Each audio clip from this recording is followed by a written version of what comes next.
everyone to the first interview in the European University Institute's Max Weber series of 2020, where we talk to distinguished scholars and authors on the works that shape the market of ideas in social sciences beyond a single disciplinary field.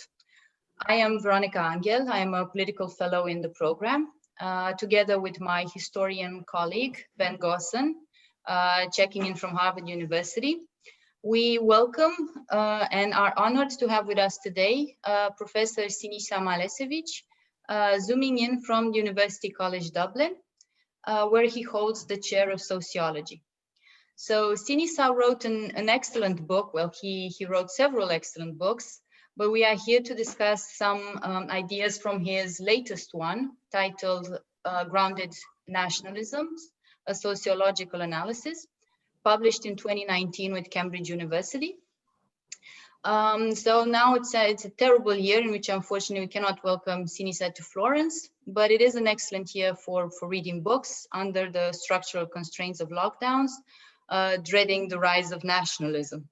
So this interview will take about 30 minutes. Between Ben and I, we will ask the author several questions.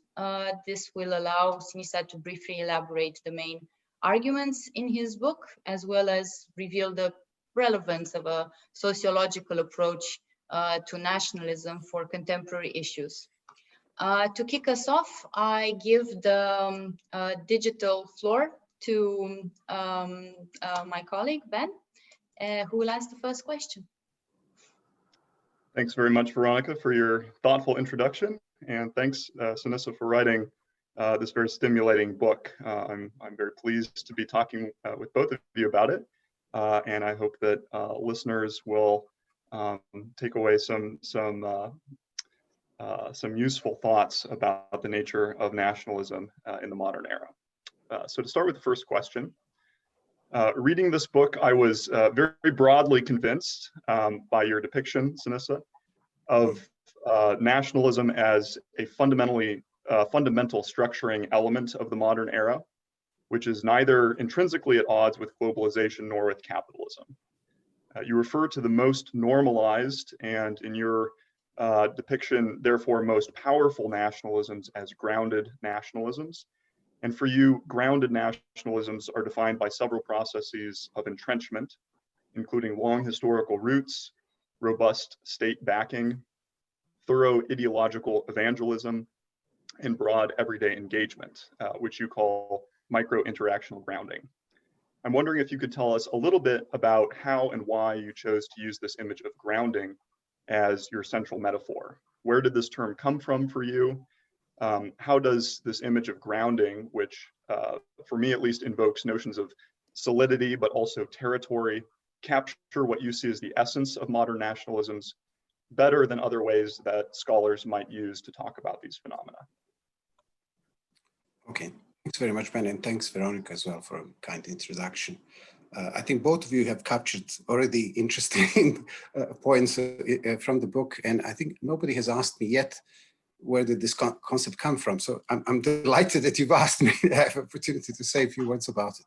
So essentially, I was looking for a concept that could capture a variety of all these processes that you have identified. So sort of the historical dynamic, what has been happening in the last 250 to 300 years, how nationalism has transformed, emphasizing kind of the dynamic elements, what nationalism is, its plasticity. It can move from left to right in the center constantly. So it's really one of its strengths. It's precisely this plasticity. It can adapt. It can go along with many other ideological processes, and it can appeal to so many different types of groups. It depends, obviously, it depends how you define the group. So I was looking for something that is historical, but also something that is more that you can pin it down in terms of linking to specific organizations, to specific ideological processes, to specific micro-interactional contexts, so in a sense, face-to-face interaction. So all of these different processes are not easy to capture. So what I was looking at is really, how do we do this where you're talking about structural things and you're talking about agency as well. And we do have lots of different concepts in the nationalism studies, which I think do not capture all of it. Banal nationalism is one of the really good concepts, but it doesn't go far enough. It doesn't capture really the aggressive character of nationalism. It doesn't capture the transition from one to another. And my point is that these two are very much linked processes. So you have to look, over the long periods of time, how these things can transform in one way or another. So that's, I think, grounding was useful for me to show this. And I think you're right in emphasizing the ing element, because it is about ongoing process. It's not a fixed, not kind of given state. It's something that's constantly happening. And my point in the book is very much that we can see how this grounding has increased and continuously has been increasing over the last few hundred years. And nationalism becomes most powerful when it's least visible, because it's very grounded. And in my previous book, I give example of North Korea and Denmark. And you have an example, everybody thinks of North Korea, this is a, fanatically nationalist government, while Denmark seems like a very easygoing, at least until recently, before all these debates about migration. But actually what you end up with, you see that Denmark is much more nationalist in terms of grounded nationalism, because it's organizationally much more stronger, it's much more embedded in everyday life. Most people in Denmark are very much, at ease with being Danish. In North Korea, this is something that is done from top. It's very much directed. It's ideologically imposed, but we don't really know how embedded it is within the society. So one of the reasons, when I was thinking, which term can capture all these things, I was thinking initially about embedded nationalism, ingrained nationalism, but none of these were good enough. So I thought grounding really does capture all these different processes. So that's really the main reason. And the element, sorry, just to add, the element of territory that you also mentioned, I think it's important because it is all to do again with the nation state. The fact that we live in nation states, it keeps this grounding where it is. So I'll stop there. So that's an excellent point, because I was going to discuss the nation state, and even beyond that, Siniša, in your book you draw examples mostly from the European setting, not exclusively, but mostly. So I want to maintain focus on Europe for a while, and more specifically on drawing a parallel between Europeanism and European Union and say nationalism X and nation state X. You claim that a collective identity such as nationalism is enabled by organizational abilities, its ubiquitous representations in our daily lives, ideology, and historical preconditioning. So I'm wondering if it followed this recipe, could Europeanism replace nationalism? We can argue that historically, in many ways, some form of proto-Europeanism preceded nationalism. So I ask this question having in mind that advances in evolutionary cognitive studies show that people are genetically programmed to find a group they identify with, but at the same time, which group that is contingent. So in your view, could European integration work better if it uses the same mechanisms that nation states use to build exclusionary identities? I would say no, and I'll tell you now why. Some of the points that you made are really good, and I think they lean more in that direction of why Europeanism is not likely to lead in this direction. The first thing is obviously the way how European project was conceived. It was conceived as essentially economic, cooperation, and also peace. Peace was an important element between Germany and France, but it was very much from the very beginning an agreement between representatives of nation states. The idea was really to develop some sort of another layer of complexity, organizational complexity, but which wasn't really, from the very beginning, wasn't built the way how nation states were built. And nation states were very much built coercively. That's the thing. If you look at the way how French obviously is the epitome of the kind of more coercive nation formation. A lot of this has come through revolutions, through wars, through coercive recruiting of people to fight. It is come through kind of obliteration of cultural difference, dialects, languages. It has done, it has very much developed and expanded through coercive policing, coercive judiciary. So the nation state project was ultimately very, very coercive in a sense. It never really allowed for diversity. It's only really now that we accept diversity, but that's also questionable in many respects. So it was about homogenizing a particular territory and making everybody, along the lines of what Eugene Weber argued, making peasants into Frenchmen. And that did come, not exclusively to coercion, but very much through coercion. This hasn't been the case with the European project, obviously, in part because this has come after the Second World War, after the kind of most disastrous war that has ever taken place in Europe. So in a sense, when it started, it didn't really look at these institutions that provide grounding for nationalism, and that's, let's say, educational system. We don't have a pan-European educational system. We have a very much national education systems. We don't have a pan-European public sphere. We do have elements of that, obviously, in Brussels and Strasbourg and here and there, but public sphere, the one how that is kind of maintained and reproduced through mass media, is very much national.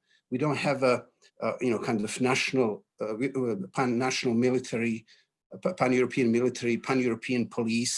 There's Interpol, but it's not European. We don't have, we have elements of legal system with the European court, but much of the legal system really is still very national. So in a sense, you could say that the way how European project started, it started in a very different direction. It never really was built around these ideas that keep nation states as they are.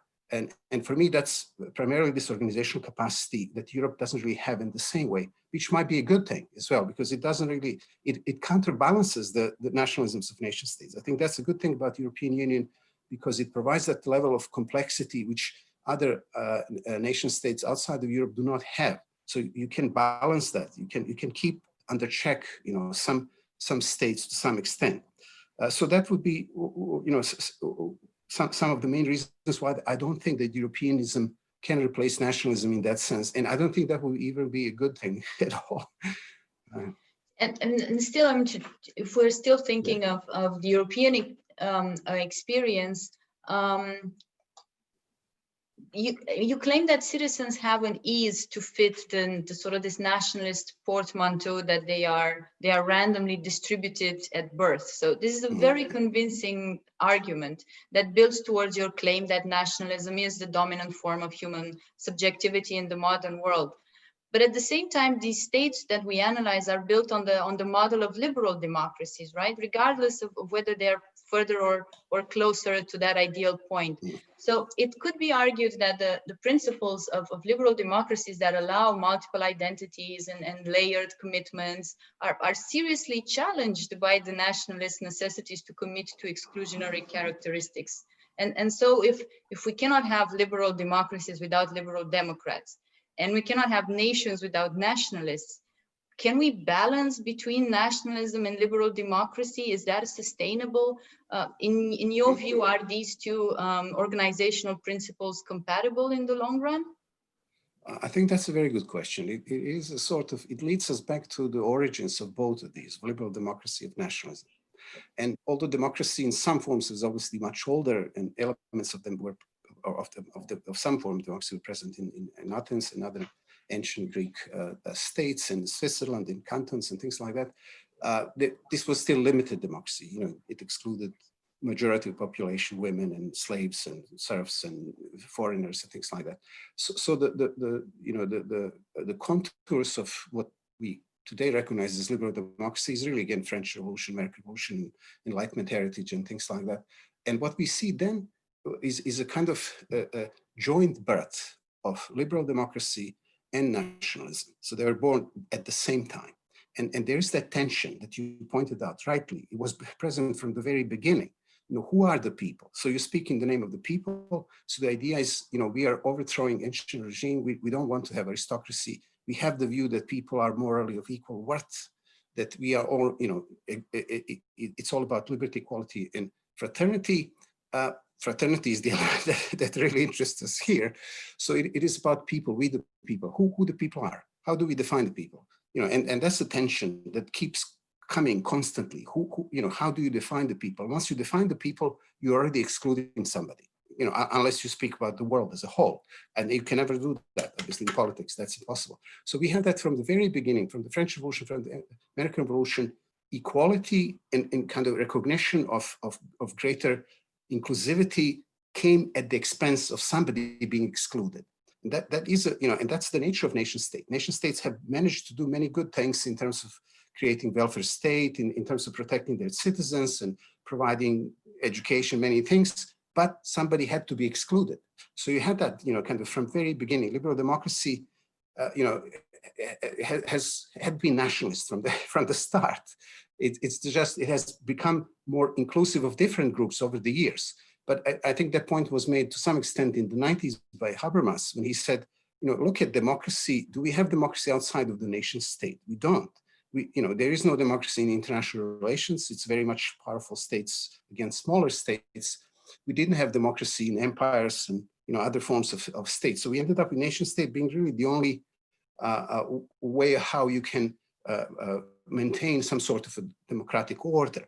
But it's an ambiguous relation. It's fraught with tension, and we see that at different moments in time. You see more exclusion, more aggressive rhetoric. But nationalism is there. It's very much underpins the nation states and liberal democracy particularly. And just one more point, which I forgot to make. Liberal democracies are even more nationalist in the sense of grounded nationalism than autocracies because they have a very vibrant civil society. So, nationalism comes from the state, but also comes from civil society. And civil society produces so many different discourses and, invokes this idea. We, the people, have been, we have to do something about it. We create NGO, we create this movement, and we fight the state for our rights. But you frame them often in this category of we, the people, representing particular nation. I'd like to jump in here at this point of discussion about the nature of exclusion in democratic and non-democratic national and nationalist states. And specifically, I'd like to ask about radical nationalism and where that fits into your story about grounded nationalisms as a whole. So I'm a historian of modern Germany, and I come to this question at least from a field that is preoccupied with issues of deviation, radicalization, and evil. And the animating questions in German history for at least 75 years have revolved around understanding, of course, the origins and nature of Nazism. Your book is less immediately concerned with radical nationalism than it is with everyday grounded nationalisms that define European liberal democracies, as we've been discussing. But despite this, I'm extremely curious to ask, what lessons can the study of this everyday grounded nationalism hold for those of us interested in explaining and ideally heading off or combating more radical forms of nationalism? Okay, good question. Yeah, so what I tried to do in this book, and perhaps even more in the previous book on nationalism, I tried to kind of say that everyday nationalism and aggressive nationalism are not two different phenomena. They're part of the same phenomena with two avatars, really, of the same phenomena. And that's the thing. We have to look at how they, transform into each other. We often don't really pay much attention to the everyday because it doesn't affect us. It's not, kind of, it doesn't look dangerous. it's and radical nationalism, you immediately pay attention to. Now when we saw Trump and Brexit and all of these things, what's happening? Suddenly you see nationalism, but nationalism was there already. It's just, that's the thing. You have to look at the way how institutions have already kind of been developed and how they become grounded in all of these processes. Would you like me to ask you the question again, or we can move on? That's fine too.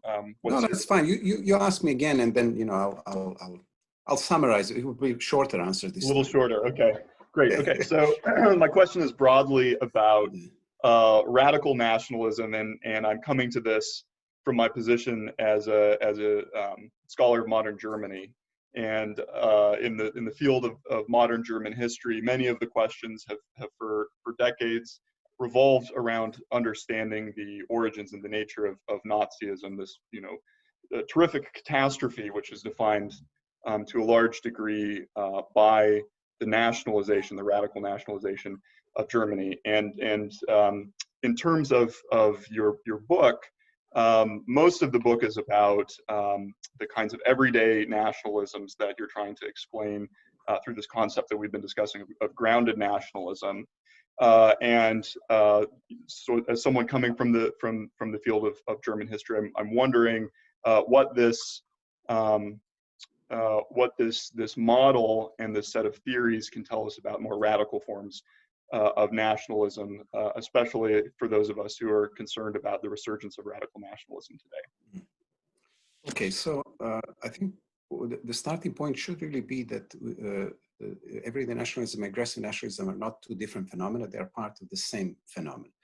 So as I said, they are two avatars of the same kind of historical experience. So the focus should really be on how this habitual everyday experience of nationalism becomes aggressive. And I think in order for us to understand this transition, we have to focus perhaps more on this everyday and habitual, because this is the way how nationalism is mostly represented and how it exists. And I think that's why focusing on organizational grounding gives us that visibility. You know, without the state, without the civil society organizations, without the secret societies, political parties, paramilitary organizations, you don't really have a means to spread certain messages about the idea of nation and things like that. We also need ideological grounding, because this is about particular concepts and ideas. And I think in German case, we can trace this easily. You know, obviously Nazis were one of many groups on the far right, you know, and they all kind of reproduce the same, you know, ideological concepts influenced by you know, quasi-Darwinist and social Darwinist ideas and eugenics and all of that. So Nazis were just one of many. So in a sense, this was already present before the actual violence started. And we could look at the also kind of micro-interactional context level, how people treated, you know, people who are different, Jews and many other groups. So some of this, you know, was already, the apparatus of it was already present, was already developed, was already in place before it exploded in some respects. So that's why I'm saying, you know, this is a process. Nationalism is a process which is mostly habitual, mostly everyday, and then it turns into something aggressive. And there are different reasons why it happens in the way it does happen. So that's the thing, you know, when we talk about everyday, we shouldn't be thinking that this is something benign, you know, something, you know, that has no power, because it is reproduced to coercive institutions, that's the state. And lots of these associations that are formed, and we talked about this early in German context of having these kind of imperial visions and lots of societies that promoted imperial ideas of a Germany and nationalizing Germany at the same time, because Germany was not fully nationalized. It's a really small group of people that, you know, majority still very much locally based, and especially in the countryside. So, you know, that's you know, you need all these organizational, ideological, macro-interactional processes in place to nationalize population. And I think that's, for you know, the good thing is to look at the way how violence you know, is temporary phenomenon, how this kind of collective effervescence cannot last. So most of it is reproduced habitually. And that's my point. The link between the two is important, and habituality is just as important as the aggressive versions of it, because you cannot explain aggression without looking at these habitual aspects of nationalism.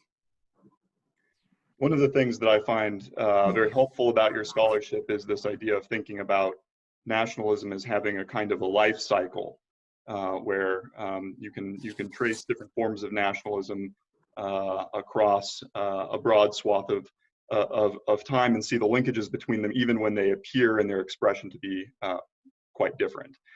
So with that in mind, I'd like to ask you a final question, which exists somewhat outside the realm of typical topics for historians, but perhaps you as a sociologist would be better qualified to talk about this, and that's namely a question about the future. And we already talked a little bit about the future of Europe from Veronica's question, but I'd like to ask you more broadly, thinking about the future of nationalism and political organization in the global system. So you write in Grounded Nationalisms that nationalism is here to stay, whether we like it or not. And to me, this seems like a very plausible proposition. But on the other hand, as a historian, I can also affirm that the future is quite hard to predict, especially in volatile political and environmental times, which we happen to live in. So given that reality, my question to you is, do you believe that nationalism is the best political and ideological basis for the global system in the near to medium term future? And if so, how do you think it could or should be guided? And if not, what alternative forms of social organization would you hold up as ideal models instead? Okay, so a number of issues here raised. I think the normative aspect of, you know, whether nation states are the best way to have. I mean, I'm not really a political theorist in a sense. I started studying nationalism because I didn't like it. It affected me in a sense, you know, in the context of breakup of Yugoslav state. I tried to understand what was happening. Why is this happening? Why all these kind of violent nationalisms? Even though I've encountered nationalism first properly when I was a secondary school student in North Carolina. I was there, an exchange student, and, you know, coming from a communist Yugoslavia in the south of US was an experience in itself. You know, you encounter nationalism, and kind of very militaristic in that time. This was 88. And, you know, the Yugoslav experience, this kind of personal episode in the US, and then living in many different countries, you get the sense, you know, this is not something that really is linked to war and violence. It is present everywhere, you know, and that's how I got to this kind of thinking about nationalism as really as this omnipotent phenomenon, that precisely because it's so you know, naturalized and normalized, it's taken for granted. It's not questioned. But, you know, saying that, obviously this is a historically very recent development. You know, it is a modern phenomenon. But it's, you know, if you look at what are the alternatives, and here you, Ben, as a historian, you know, what did we have before? We had empires, we had patrimonial kingdoms, we had city-states, and we had, you know, hunting gathering for 99% of our existence on this planet. So the alternatives don't look very appealing either. And in that sense, going back that doesn't seem like an option. The problem is, you know, it's hard for us to envisage, you know, kind of better alternatives from because we are very much, you know, part of this world, and, you know, we are socialized to live and think about the world in national terms. Even if we don't like it, even if we kind of reject it, we are part of this world. So it's hard. I mean, there's an interesting saying by Frederick Jameson, you know, when he said it's easy to envisage the end of the world and the end of the capitalism, and I think that applies even more for nationalism in nation states. You know, now we can envisage, we have all these apocalyptic scenarios, and you mentioned some of them in relation to environment. But, you know, it's hard for us to imagine what comes after nation states. It's very difficult to kind of to conceptualize what would the future bring. It can bring some sort of a neo-imperial entities in place. It can bring privatized, you know, corporations that run, you know, Amazon has its own territory control. It's hard. So this is a more of a science fiction version of what things would bring. But it just tells us how it's difficult for us to imagine, you know, something that doesn't really involve some sort of a national project in place. So in that sense, it's hard for me to say where do we go from here. You know, as I say in the book, nationalism is here to stay. Again, there might be nothing to stay in. So in a sense, environmental disasters can bring, you know, that very dark scenario. But as long as we have this world as it is today, it's very difficult to see how we will eventually move somewhere. It's, you know, nation states have come at a particular point in time. They will disappear at some point in time, but not in the near future. That's the bottom line. Well, thank you, Siniša. This was wonderful, much food for thought. We have to wrap things up here and prepare to head into a roundtable talk on Sinisha's excellent volume, Grounded Nationalisms, with more colleagues at the UI. Thank you so much. And Ben, thank you for joining us. And thanks everyone for tuning in. Yeah, thank you very much as well. And I'll see you later.